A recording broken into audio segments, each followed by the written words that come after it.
Urianger, are you in? Unto a world weary of heroes, a hero wends her way. The Exarch did send word that thou wouldst seek me out, but ne'er did I imagine thou wouldst arrive so soon.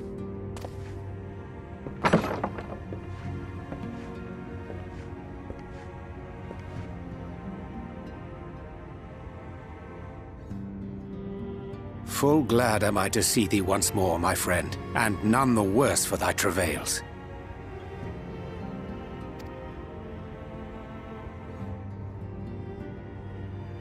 Run along, Minfilia. We will meet you outside.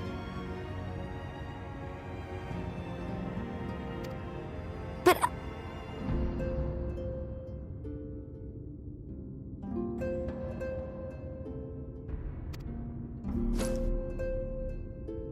Another one for you to imbue, if you'd be so kind.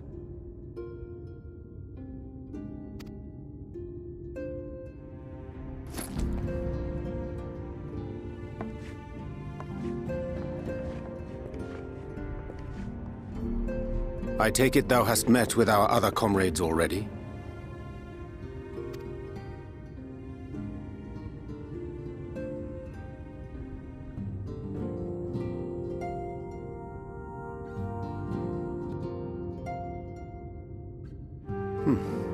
That Master Alphino and Mistress Alize now travel in thy company is of great comfort to me.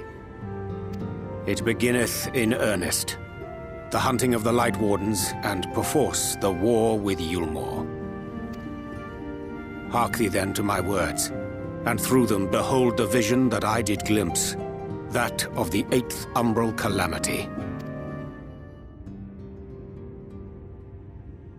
As I drifted hither to the first, traversing the boundary twixt reality and potentiality, I did bear witness to events yet to come.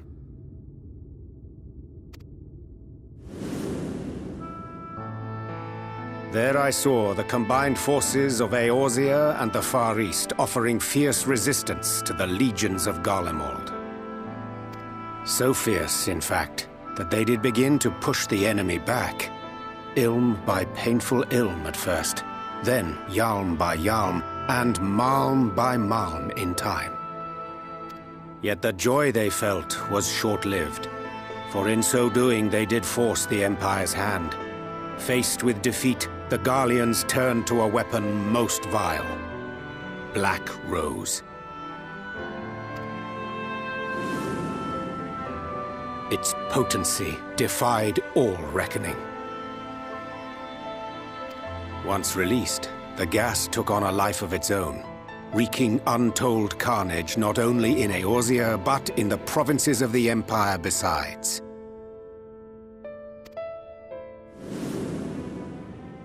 From fighters upon the front lines to babes in their beds, none were spared. And as the casualties became too numerous to count, so did the fabric of civilization begin to unravel. Nor did the land itself escape unscathed, for spreading from the site of its release, Black Rose brought death to the very soil. To survive amidst the chaos and upheaval, men came to live by the sword, the rule of law giving way, inevitably, to the rule of might. Thus was the spark struck and the fire kindled, and swiftly did it spread as a blaze in a field of straw to engulf every corner of the world. Nations worthy of the name did then cease to exist.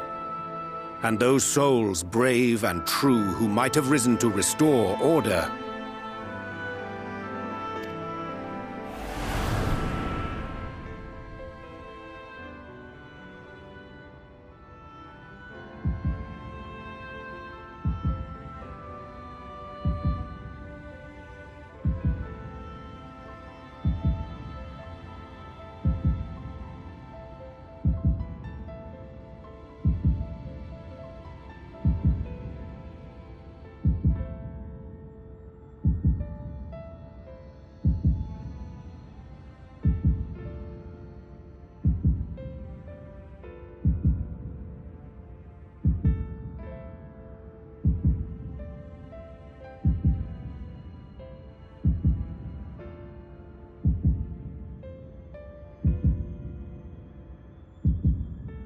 were no more.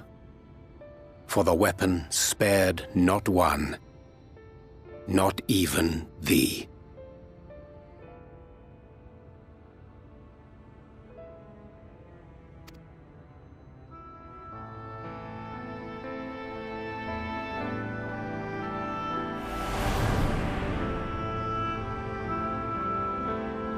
An endless age of war, begotten by the blight of Black Rose.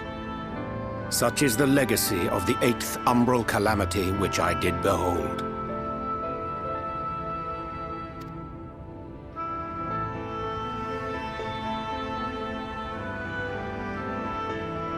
No matter the cost, we must forestall this tragedy. To that end, I have labored during my sojourn in this world, discovering in so doing the answer to a pressing mystery.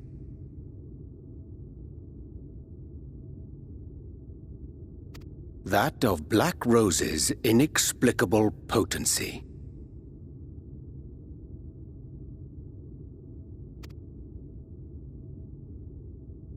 Come.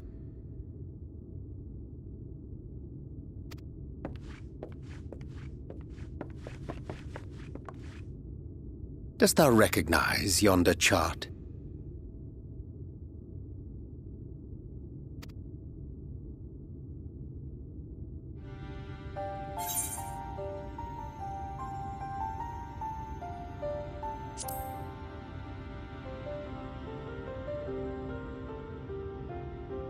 Indeed. 'Tis a rendering of the elemental wheel, such as one might find in classrooms across the source. As the chart maketh plain, our world is composed of 6 elements, in addition to which there exist 2 poles in fundamental opposition. Astral, the active; umbral, the passive. As a reflection of the source, the first naturally compriseth the selfsame forces. Yet, curiously, there is a notable divergence in their nomenclature. To be specific, the denizens of this world employ not the terms astral and umbral.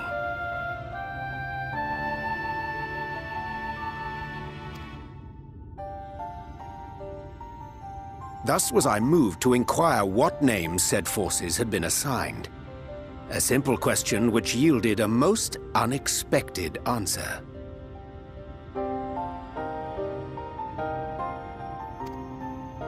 Upon demanding the name of the pole aligned with activity and growth, I was told that as life's myriad colors combine to produce black, the people of the first had called it darkness.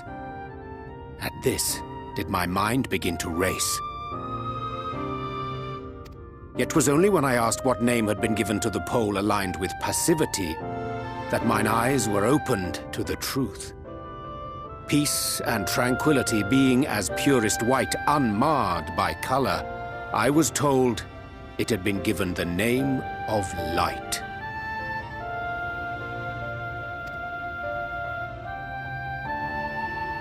That's umbral light and astral darkness, yes?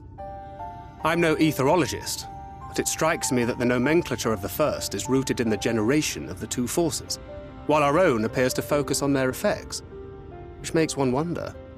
Have we had it backwards all this time?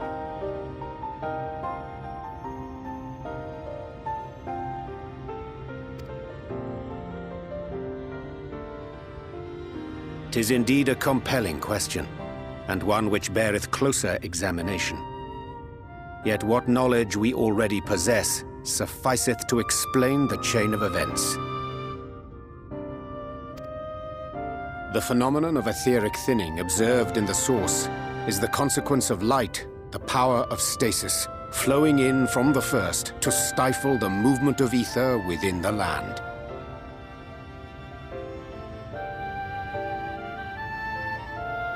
And according to Master Alphino, Black Rose slayeth by halting the circulation of ether within living beings.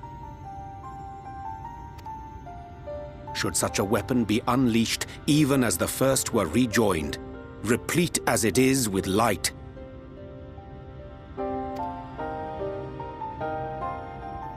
We would have a disaster of untold proportions on our hands. A calamity.